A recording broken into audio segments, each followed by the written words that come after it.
티타임을 즐기고 있는 한 카페. 사람들이 연신 한국에 대해 질문을 하고 있습니다. 질문을 받고 있는 여성은 한국에 다녀온 오늘의 주인공인데요. 그 순간 주인공을 향해 날아오는 날카로운 질문에 주인공은 얼굴이 붉어지며 단호하게 소리칩니다. 도대체 한국에서 어떤 일이 있었던 것일까요? 바로 지금 사연을 들어보겠습니다. 오늘의 사연 시작합니다. 저는 영국 맨체스터에서 태어나고 자란 32살의 평범한 여성 에밀리 웨스트입니다. 저의 삶은 평범했지만 제게 가족은 세상 그 자체였습니다. 특히 저의 아버지 존 웨스트는 제게 있어 영웅이자 삶의 본보기였죠. 아버지는 언제나 자상하고 헌신적인 분이셨습니다. 어린 시절 넘어져 울음을 터뜨리던 저를 꼭 안아주시며 내 딸은 정말 강한 공주님이야. 금방 일어날 거야. 라고 다독여주셨던 기억은 아직도 생생합니다. 그런 아버지 덕분에 저는 언제나 자신감 넘치는 아이로 자랄 수 있었습니다. 제가 이룬 모든 성취는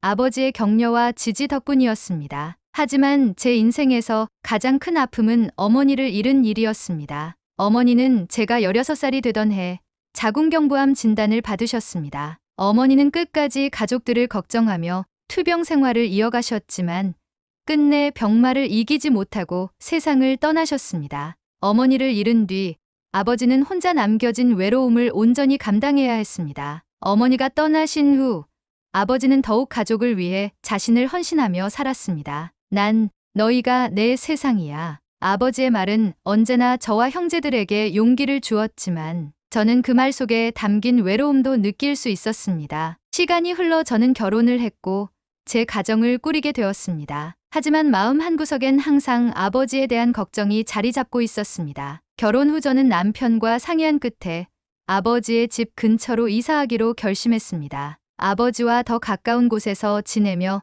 자주 얼굴을 보고 함께 시간을 나누고 싶었기 때문이었습니다. 저희는 아버지의 집에서 걸어서 5분 거리의 작은 집으로 이사했고 아버지와 저희 가족은 일상이 자연스럽게 얽히는 삶을 살게 되었습니다. 아이들은 방과 후 할아버지의 집에 들러 함께 시간을 보냈고 주말에는 가족 모두가 아버지 댁에서 저녁 식사를 하며 하루를 마무리했습니다. 아버지는 손주들과 함께 장난을 치고 웃음을 터뜨리며 더없이 행복한 시간을 보내셨습니다. 아버지는 종종 이렇게 말씀하셨습니다. 내가 이렇게 행복한 적이 또 있었을까? 너희가 옆에 있으니 정말 좋구나. 그 말을 들을 때마다 저는 마음이 따뜻해지면서도 한편으로는 아버지가 얼마나 외로우셨을지 생각하며 마음 한구석이 아려왔습니다. 그런 아버지가 몇 달 전 갑작스러운 가슴 통증을 호소하셨습니다. 그날은 평소처럼 아이들이 할아버지 댁에서 장난을 치며 즐겁게 놀던 평화로운 주말 오후였습니다. 저는 부엌에서 저녁 식사 준비를 하고 있었고 아버지는 소파에 앉아 아이들과 만화를 보고 계셨습니다. 아버지는 물을 마시기 위해 부엌으로 와 요리를 하고 있는 제 어깨에 손을 얹으며 말했습니다. 에밀리, 항상 너에게 감사한 마음이 크단다. 나와 내 엄마가 너를 정말 잘 키운 것 같아. 저는 그런 말을 하는 아버지에게 부끄럽지만 고맙고 사랑한다고 말을 전했어요. 아버지는 냉장고에서 물을 마시고 난 후 냉장고 문을 닫으려고 했어요. 그때였습니다. 갑자기 아버지가 가슴을 움켜쥐며 헐떡이시며 고통스러운 신음을 내쉬기 시작하셨어요. 에밀리, 숨이 잘 쉬어지질 않는구나. 그 순간 모든 것이 멈춘 것처럼 느껴졌습니다. 저는 놀라서 아버지에게 달려갔습니다. 아빠, 괜찮아요? 무슨 일이에요? 아버지는 고통스러운 얼굴로 한마디 하셨습니다. 가슴이 너무 아파 숨을 쉴 수가 없어. 저는 떨리는 손으로 911에 전화를 걸었습니다. 다급한 목소리로 상황을 설명하며 구급차를 요청했습니다. 그 순간 의자에 몸을 지탱하시던 아버지는 바닥으로 고꾸라지셨고 저는 너무 놀라 아버지에게 소리치며 다가갔어요. 아버지는 가쁜 숨을 내쉬며 신음하셨고 큰 소리를 들은 아이들은 놀라 우리에게 달려왔어요. 저는 아이들이 좋지 않은 생각을 할까봐 방으로 들어가 있으라고 말한 후 한 손으로는 아버지의 손을 꼭 잡으며 말했습니다. 아빠, 조금만 참으세요. 구급차가 곧 올 거예요. 괜찮아질 거예요. 아버지는 힘겹게 고개를 끄덕이셨지만 그 순간에도 저는 아버지의 손이 점점 차가워지는 것을 느꼈습니다. 저는 남편에게도 전화해서 상황을 설명하고 집으로 귀가하라고 했습니다. 남편은 전화를 받자마자 알겠다고 말하며 전화를 끊었죠. 구급차가 도착하기까지의 몇 분은 저에게 영원처럼 느껴졌습니다. 사이렌 소리가 울리며 아버지가 구급차로 옮겨지는 동안 저는 계속해서 아버지의 손을 붙잡고 있었습니다. 아빠, 괜찮아질 거예요. 절대 포기하면 안 돼요. 병원에 도착한 후 의사들은 아버지에게 심근경색과 함께 심각한 관상동맥 질환이 있다는 진단을 내렸습니다. 즉각적인 수술이 필요합니다. 그렇지 않으면 위험합니다. 라는 의사의 말을 들었을 때 저는 한 줄기 희망을 본 듯했습니다. 하지만 그 다음에 들은 말은 제 마음을 절망으로 몰아넣었습니다. 하지만 수술 날짜는 빨라야 몇 달 뒤에 가능합니다. 대기 환자가 많습니다. 저는 의료진의 말이 믿기지 않았습니다. 몇 달이라니요? 아버지의 심장은 그렇게 오랜 시간을 버틸 수 없을 거라는 생각이 제 머리를 둘러싼 상황에서 의료진의 말은 그야말로 청천벽력과도 같았습니다. 병원을 옮기고 싶었지만 영국의 공공의료 시스템은 환자를 위해 존재한다기보다 복잡한 절차와 대기 명단으로 가득 차 있는 거대한 관료 체계처럼 느껴졌습니다. 사설 병원을 이용하면 되지 않을까?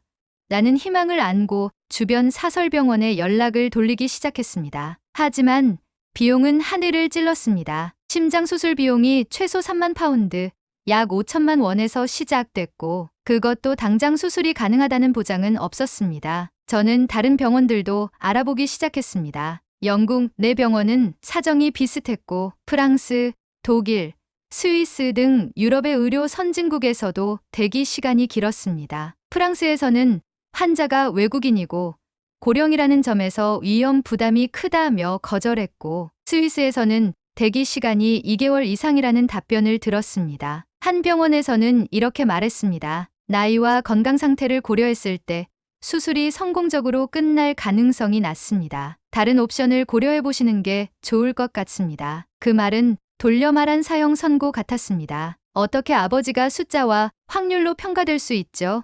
저는 그렇게 말하며 의사와 말다툼까지 했습니다. 의료 시스템의 벽에 부딪힐 때마다 저는 점점 더 절망감에 빠졌습니다. 아버지처럼 평생을 가족을 위해 헌신하신 분이 단지 숫자로 평가받고 의료 시스템의 늪에 갇혀 생명을 위협받는 현실이 믿어지지 않았습니다. 매일 밤 저는 인터넷을 뒤지고 문서 더미 속에서 해결책을 찾으려 애썼습니다. 남편은 옆에서 저와 함께 해결책을 찾으며 저를 위로했습니다. 다른 방법이 있을 거야. 포기하지 말자. 라고 말했지만 답답함과 불안감이 저를 잠식해갔습니다. 저는 방법을 찾고 싶은 마음에 SNS에 아버지의 상황과 도움이 필요하다는 내용의 장문의 글을 적었습니다. 한 줄기의 희망조차 놓치고 싶지 않았기에 모든 수단과 방법을 동원해서 아버지를 살릴 방법을 찾고 있었죠. 그렇게 며칠이 흘렀을 때 제 절친 소피아가 제게 연락을 해왔습니다. 에밀리,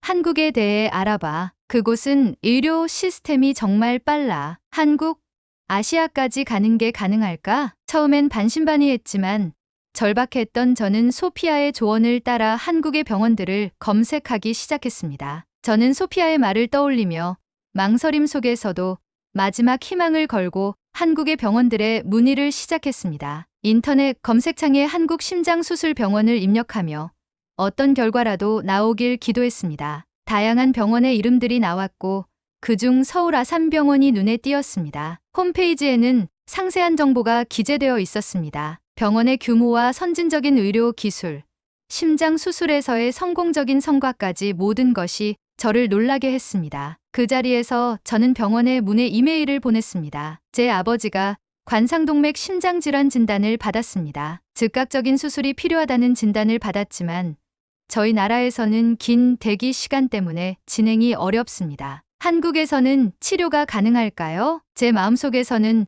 너무 멀리까지 기대하는 건 아닐까라는 의심이 들었지만 며칠 뒤 서울 아산병원에서 답장이 도착했습니다. 환자의 상세 진단 기록과 검사 결과를 보내주시면 수술 가능 여부를 검토하겠습니다. 저희는 외국인 환자를 위한 통역 서비스와 치료 후 회복 프로그램도 제공하고 있습니다. 그 이메일을 읽는 순간 저는 마치 한 줄기 빛을 본 듯했습니다. 아버지의 의료 기록을 준비해 병원에 보냈고 병원은 빠른 시간 안에 치료 가능 여부를 알려주었습니다. 환자분의 상태를 검토한 결과 저희 병원에서 수술이 가능합니다. 가능한 날짜는 2주 후로 잡을 수 있습니다. 2주라니 영국에서는 몇 달을 기다려야 했던 수술이 한국에서는 단 2주 만에 가능하다니 믿을 수 없었습니다. 저는 남편과 상의한 뒤 아버지와 함께 한국으로 가기로 결심했습니다. 한국행 비행기를 예약하며 저는 아버지께 우리가 한국으로 가요. 거기서 치료받을 수 있어요.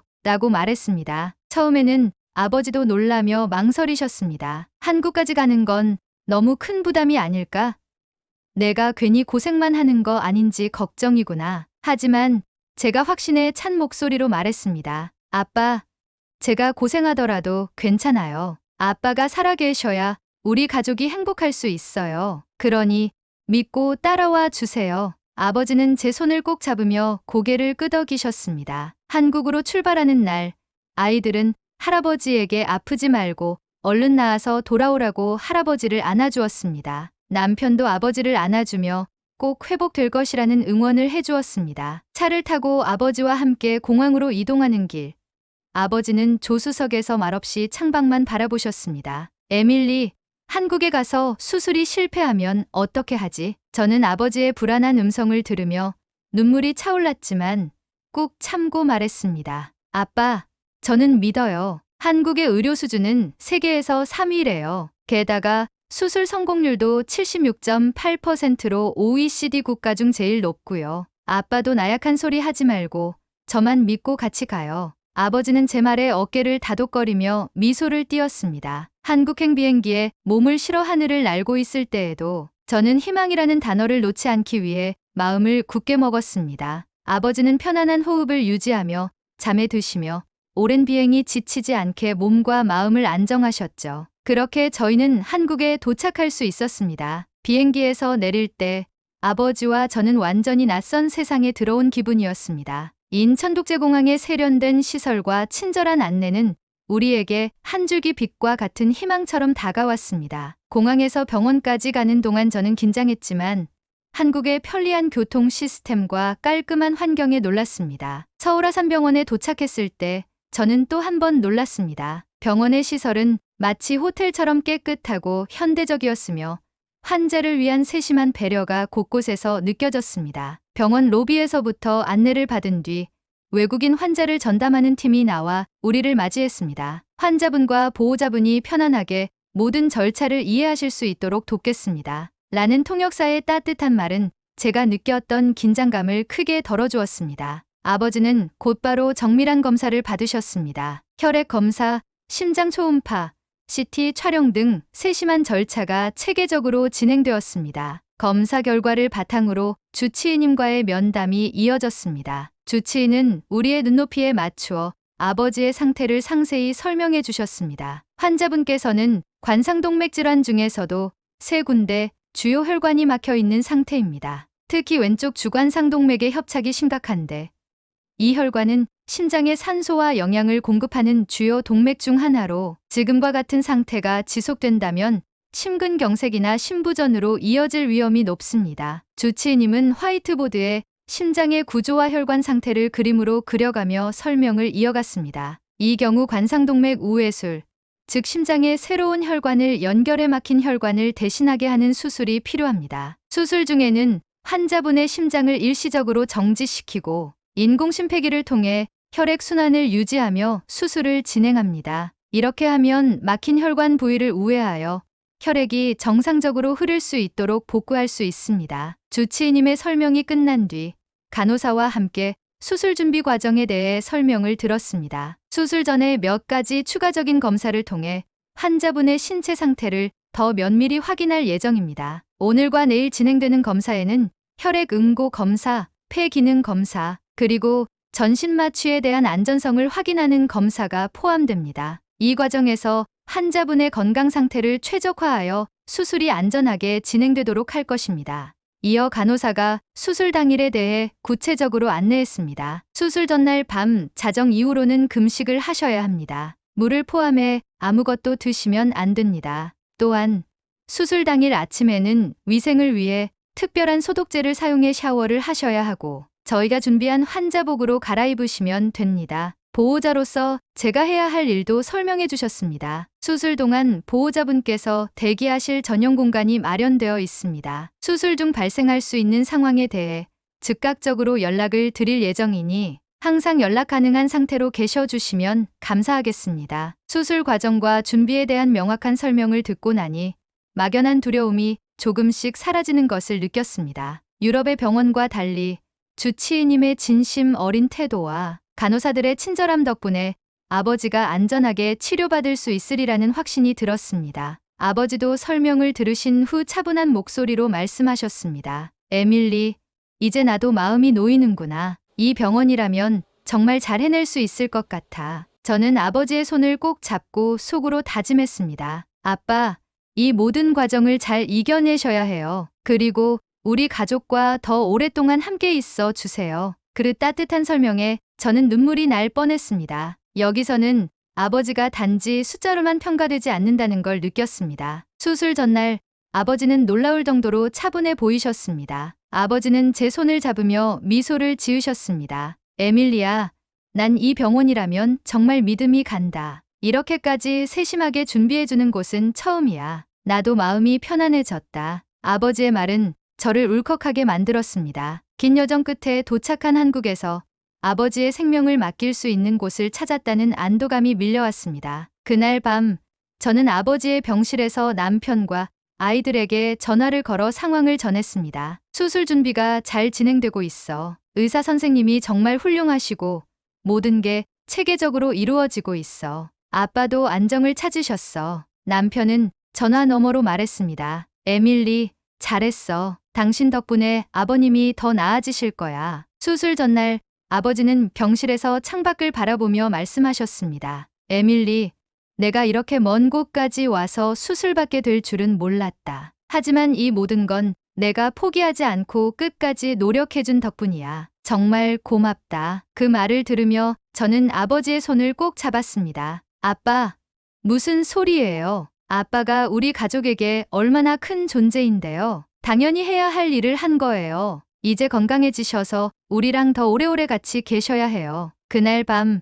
저는 아버지가 수술을 무사히 마치시길 간절히 기도하며 병실을 지켰습니다. 수술 당일 아침이 밝았습니다. 병실에 들어가 보니 아버지는 생각보다 차분한 표정으로 준비를 마치고 계셨습니다. 간호사가 와서 마지막으로 혈압과 체온을 측정하며 말했습니다. 수술은 예정대로 오전 9시에 시작될 겁니다. 환자분께서 정말 잘 준비하고 계셔서 걱정하지 않으셔도 됩니다. 아버지는 환자복을 입고 누워 계셨고 저는 아버지의 손을 잡고 있었습니다. 에밀리, 나 정말 괜찮아. 이 병원 사람들 덕분에 이제 겁이 나지 않아. 다른 환자들도 모두 나에게 응원을 해주더구나. 한국이라는 나라 참 다정하다는 것을 느끼고 있어. 그 말씀에도 불구하고 저는 아버지를 수술실로 보내야 한다는 생각에 눈물이 나려 했습니다. 하지만 최대한 담담하게 웃으며 대답했습니다. 아빠, 우리는 믿어요. 의사 선생님께서 모든 게 잘 될 거라고 하셨잖아요. 끝나고 나오시면 맛있는 거 먹으러 가야 하니까 힘내세요. 수술실로 이동할 시간이 되자 간호사들이 침대를 밀며 아버지를 데리고 나갔습니다. 함께 병실을 사용하는 환자들의 응원이 이어졌고 복도 끝까지 따라 나간 저는 침대에 누워있는 아버지에게 손을 흔들었습니다. 아빠, 금방 끝날 거예요. 힘내세요. 아버지는 손을 들어 대답하며 미소를 지으셨지만 눈가에 맺힌 눈물을 숨길 수는 없었습니다. 수술이 시작되자 저는 대기실에서 긴장된 마음으로 결과를 기다렸습니다. 수술은 약 5시간 정도 걸릴 예정이었지만 시간이 갈수록 초조함은 커졌습니다. 아빠가 괜찮으실까? 무슨 문제가 생기진 않을까? 대기실에 마련된 스크린에는 수술 진행 상황이 표시되고 있었습니다. 화면에는 수술 진행 중이라는 메시지가 계속 떴고 저는 그 문구를 몇 번이고 읽으며 마음을 진정시키려 애썼습니다. 간호사가 와서 수술 상황에 대해 간단히 설명해 주었을 때 저는 그들이 얼마나 세심한지 다시 한번 느꼈습니다. 현재 환자분의 상태는 안정적이며 수술은 계획대로 잘 진행되고 있습니다. 그 말을 듣고 잠시 안심했지만 시간은 여전히 더디게 흘렀습니다. 남편이 전화를 걸어 응원을 해주었습니다. 에밀리, 당신 잘하고 있어. 아버님께서도 분명히 잘 버티실 거야. 힘내. 그 말을 들으며 저는 고개를 끄덕이며 다시 마음을 다잡았습니다. 수술 예정 시간인 5시간이 지나 5시간 17분을 향해갈 무렵 주치의 선생님이 수술실에서 나오셨습니다. 저는 곧바로 자리에서 일어나 달려갔습니다. 선생님, 아버지는 괜찮으신가요? 의사 선생님은 따뜻하게 미소 지으며 대답하셨습니다. 수술은 성공적으로 마무리되었습니다. 막힌 관상동맥 3군데에 모두 우회로를 연결했고 심장 기능도 안정적입니다. 환자분의 회복 가능성은 매우 높습니다. 그 말을 듣는 순간 저는 참을 수 없는 눈물을 흘렸습니다. 긴장과 두려움이 한꺼번에 풀어지며 감사한 마음이 밀려왔습니다. 정말 감사합니다, 선생님. 아버지를 이렇게 살려주셔서. 의사 선생님은 저를 다독이며 말했습니다. 이제는 보호자분께서 환자분께 힘이 되어주시면 됩니다. 회복 과정도 함께 잘 이겨내실 거라 믿습니다. 아버지는 수술 직후 회복실에서 안정 상태를 유지하고 계셨습니다. 간호사의 안내를 받아 회복실에 들어갔을 때 저는 아버지가 침대에 누워 계신 모습을 보았습니다. 얼굴은 조금 창백했지만 호흡은 안정적이었고 장비의 신호도 규칙적으로 울리고 있었습니다. 제가 가까이 다가가 손을 잡고 아버지가 눈을 뜨시길 기다렸습니다. 그리고 몇십 분이 흐른 후 아버지가 천천히 눈을 뜨셨습니다. 에밀리, 오래 기다렸지? 아빠가 살아 돌아왔구나. 그 순간 저는 웃으며 눈물을 흘렸습니다. 아빠, 정말 잘하셨어요. 이제 아빠는 괜찮아질 거예요. 아버지는 힘겹게 미소 지으시며 말씀하셨습니다. 한국까지 오길 정말 잘했다는 생각이 드는구나. 여기 사람들 덕분에 나도 다시 살아갈 희망이 생긴 것 같아. 아버지는 제게 힘겹게 말을 하시며 눈에 눈물이 흘러내리고 있었습니다. 아버지는 수술 후 병원에서 몇 주간 회복 과정을 밟으셨습니다. 시간이 지날수록 아버지의 안색은 점점 좋아졌고 한 걸음씩 병실 복도를 걸으며 운동을 시작하는 모습에서 저는 큰 안도감을 느꼈습니다. 매일 아침마다 담당 간호사는 아버지의 상태를 세심히 체크하며 작은 변화도 놓치지 않았습니다. 환자분의 회복 속도가 아주 좋습니다. 혈압과 심박수도 안정적이고 예상보다 더 빠르게 호전되고 있습니다. 아버지는 병실 창문 밖을 보며 이렇게 말씀하시곤 했습니다.